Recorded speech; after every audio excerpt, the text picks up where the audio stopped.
ಕಟ್ಟು ಕೈಗಳಿಗೆ ಕಷ್ಟ ಉಂಟು ನೂರಾರು. ಬ್ರಹ್ಮ ಬರೆದ ಬರಹದಲ್ಲಿ ದಿನಕ್ಕೊಂದು ತಕರಾರು.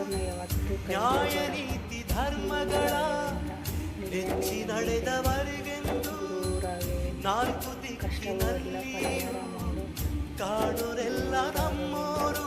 ಅಳುವಿಲ್ಲದ ಅಳುವಿಲ್ಲದ ನಿಷ್ಕಲ್ಮಶ ಮಡಿಲಲ್ಲಿ ಮಗುವಾಗಿಯೇ ದಿನ ಕಳೆಯುವ ಸೋದರರ ಕಥೆಯಲ್ಲಿ ಒಳ್ಳೆ ಕಾಲ ಬಂದೇ ಬರಬೇಕು.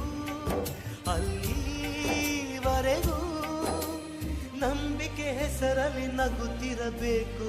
ನಿನ್ನೆಗಳ ನೆನಪುಗಳೇ ನಾಳೆಯ ಭರವಸೆಯೋ, ನಾಳೆಗಳ ಕನಸುಗಳೇ ಇಂದಿನ ನಂಬಿಕೆಯೋ. ಅದು ಯಾರೋ ಮಾಡಿದ ತಪ್ಪು, ಇದು ಇನ್ಯಾರಿಗೋ ಶಿಕ್ಷೆ ಬೇಕೇ ನಮ್ಮ ಅಪರಂಜಿಯಂತಿರೋ ಜೀವ. ಅದು ಅಪರಾಧಿ ಪಟ್ಟವು ಇನ್ಯಾಕಮ್ಮ ಎದೆಯ ದಹಿಸೋ ದುಃಖ ಮನೆಯಲ್ಲಿದೆ. ದೈವ ಕ್ಷಮಿಸೋ ತ್ಯಾಗದ ದೇವತೆ ಸೆರೆ ಮನೆಯಲ್ಲಿದೆ. ನೆನ್ನೆಗಳ ನೆನಪುಗಳ